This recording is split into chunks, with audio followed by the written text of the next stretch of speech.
नमस्कार दोस्तों, मैं अमरीश श्रीवास्तव एक बार फिर से आपके पास एक बहुत ही अच्छी जानकारी लेकर के आया हूं। मनुस्मृति को कुछ लोगों ने इसलिए जलाया था कि उसमें ये लिखा था कि व्यक्ति की जाति जन्म से तय होती है, यानी कि जो जन्म से निचली जाति का है वो हमेशा निचली जाति का रहेगा और जो अगड़ी जाति का है वो अगड़ी जाति का रहेगा।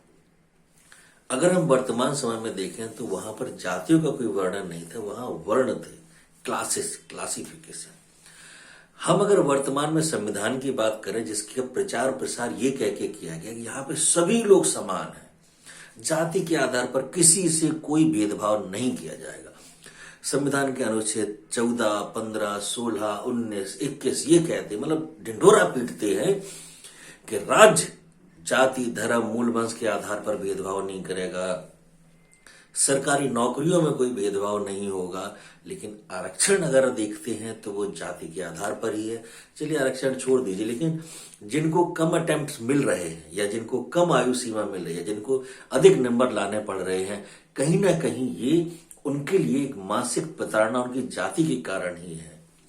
अब मैं बात करूंगा मुद्दे की बात सिर्फ ये है कि क्या अब वो लोग उस संविधान को जलाने की सोचेंगे जिसके आधार पर इलाहाबाद हाईकोर्ट ने यह कहा कि मनुष्य की जाति जन्म से तय होती है, यानी कि अंतर जाति विवाह करे या धर्म बदले, कुछ भी कर ले, उसकी जाति नहीं बदलती है। यानी कि जो अनुसूचित जाति का है वो जीवन भर वो उसके बच्चे अनुसूचित जाति के ही रहेंगे। यानी कि इसने एक तरह से अंतर जाति विवाह पर एक रोक लगा दी है कि अगर व्यक्ति अपने आप को वर्ण व्यवस्था में थोड़ा ऊपर लाने का प्रयास भी करे तो भी नहीं ला सकता है। आखिर हम जातियों को खत्म करना चाह रहे हैं या जाति का रजिस्ट्रेशन करा करके उनको और सशक्त बनाना चाह रहे हैं?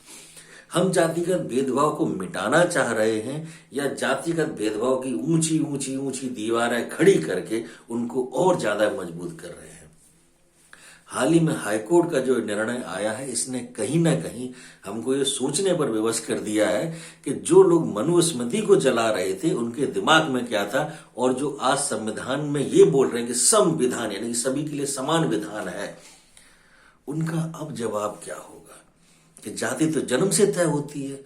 कम से कम मनुस्मृति में ये तो लिखा था कि जन्म के आधार पर नहीं, कर्म के आधार पर है कि यानी कि अगर आपके कर्म राजाओं वाले हैं तो आप राजा बन सकते हैं।